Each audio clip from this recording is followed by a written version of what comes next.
Hi guys, welcome back to my channel. So ఈరోజు మనం చూడబోయే రెసిపీ వచ్చేసి వైట్ సాస్ పాస్తా. అండ్ దానికి కావాల్సిన ఇంగ్రీడియంట్స్ చూద్దాం రండి. Corn, capsicum, carrot, onion, oregano, chilli flakes, 2 spoons of maida, 1 cup of pasta, salt, milk, fresh cream. So నేను ముందుగానే కడాయిలో వాటర్ పోసి నేను వాటర్ని బాయిల్ చేస్తున్నాను, ఎందుకంటే ఇప్పుడు మనం పాస్తాని బాయిల్ చేయాలి కాబట్టి. సో ఇందులో నేను తగినంత ఉప్పు వేసుకొని, అండ్ ఇందులోనే మనం కార్న్ అండ్ పాస్తా మనం రెండు దీంట్లోనే వేసి బాయిల్ చేయబోతున్నాం, ఎందుకంటే కార్న్ కొంచెం ఉడకడానికి కొంచెం టైం పడుతుంది కాబట్టి. సో నేను డైరెక్ట్ దీంట్లోనే వేసేసాను. అండ్ ఇప్పుడు మనం పాస్తా యాడ్ చేద్దాం. అండ్ దీన్ని బాగా మనం బాయిల్ చేసుకోవాలి. నాకు వైట్ సాస్ పాస్తా అంటే చాలా ఇష్టం గైస్, అండ్ మీకు ఎంతమందికి ఇష్టమో నాకు కామెంట్ చేయండి. అండ్ ఇప్పుడు నేను అవి స్టిక్ అవ్వకుండా ఉండడానికి నేను కొంచెం ఆయిల్ వేసి బాయిల్ చేసుకుంటున్నాను, ఎందుకంటే మనం తర్వాత వాటర్ స్టెయిన్ చేస్తాం కదా, అప్పుడు అతుక్కుంటాయి. సో అతుక్కోకుండా ఉండడానికి నేను ఆయిల్ వేసాను. సో ఇలా బాయిల్ అయిన తర్వాత నేను వాటర్ని ఏం స్టెయిన్ చేయలేదు, నాకు కరెక్ట్గా సరిపోయింది, ఎందుకంటే మనం సాస్ చేస్తున్నాం కాబట్టి నేను ఈ వాటర్ని అలానే యాడ్ చేస్తాను.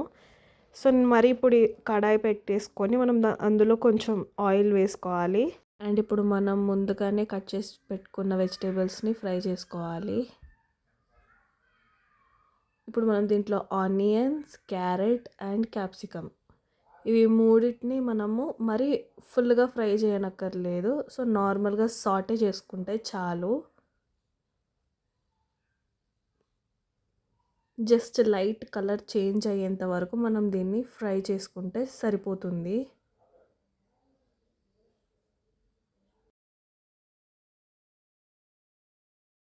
అండ్ ఇలా మనం ఫ్రై చేసుకున్న వెజిటేబుల్స్ని మనం ఇప్పుడు సపరేట్ తీసి పెట్టుకొని, ఇప్పుడు మనం దీంట్లోనే మనం వైట్ సాస్ ప్రిపేర్ చేస్తున్నాం. సో మనం ఎక్కువ ఫ్రై చేయనక్కర్లేదు, ఓన్లీ ఇలాగా లైట్గా మనం ఫ్రై చేసుకుంటే సరిపోతుంది.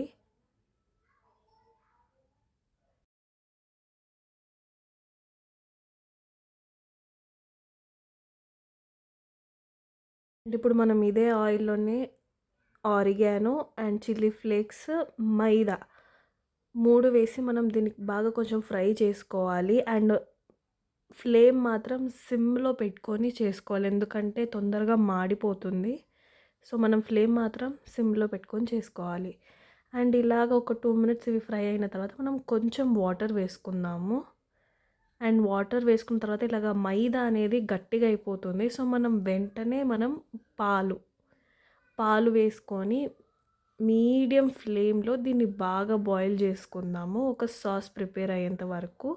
చూడండి, ఇలాగ లంప్స్ లేకున్నట్ల మనం దీన్ని కలుపుకోవాలి, ఎందుకంటే మనము కొంచెం కలపడం లేట్ చేసినా కానీ గడ్డ కట్టిపోతుంది. సో చూసుకొని మనం మిక్స్ చేసుకుంటూ ఉండాలి. అండ్ దీంట్లోనే నేను వెజిటేబుల్స్ని కూడా వేసేసాను. అండ్ ఇలా అయినప్పుడు మనం దీంట్లో తగినంత సాల్ట్ వేసుకోవాలి. అండ్ ఒకటి మాత్రం మనం గమనించుకోవాలి, ఎందుకంటే మనం పాస్తా బాయిల్ అయ్యేటప్పుడు మనం కొంచెం సాల్ట్ వేసాము, అండ్ నేను ఆ వాటర్ని వేస్ట్ చేయలేదు, నాకు కరెక్ట్గా సరిపోతుంది. అండ్ నేను ఈ స్టేజ్లో నేను గార్లిక్ పౌడర్ కూడా యాడ్ చేస్తాను, అది మీకు సూపర్ మార్కెట్లో ఈజీగా అవైలబుల్గా ఉంటుంది. సో నేను ఆ క్లిప్ తీయడం మర్చిపోయాను, సారీ గైస్. అండ్ ఇప్పుడు దీంట్లో మనం ముందుగానే బాయిల్ చేసి పెట్టుకున్న పాస్తా అండ్ కార్న్ని దీంట్లో యాడ్ చేద్దాం. అండ్ ఇది బాగా మిక్స్ అయ్యి బాగా కలుపుకొని మనం దీన్ని ఒక 2 to 3 మినిట్స్ వరకు మనం దీన్ని బాయిల్ చేసుకుంటే సరిపోతుంది. అండ్ దీంట్లో లాస్ట్ మనం ఫ్రెష్ క్రీమ్ వచ్చేసి ఆప్షనల్, మీకు కావాలంటే మీరు వేసుకోవచ్చు, లేకపోతే లేదు. అండ్ ఫ్రెష్ క్రీమ్ వేయడం వలన ఇంకా క్రీమీగా ఉంటుంది పాస్తా అనేది. అండ్ ఇది మీరు హాట్గా తింటే చాలా బాగుంటుంది వేడివేడిగా.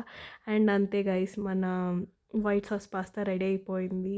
అండ్ మీరు కూడా మీ ఇంట్లో ట్రై చేసి మీకు ఎలా కుదిరింది అనేది నాకు కామెంట్ చేయండి. And please do like, share, subscribe to my YouTube channel. Thanks for watching guys. See you on the next video. Bye.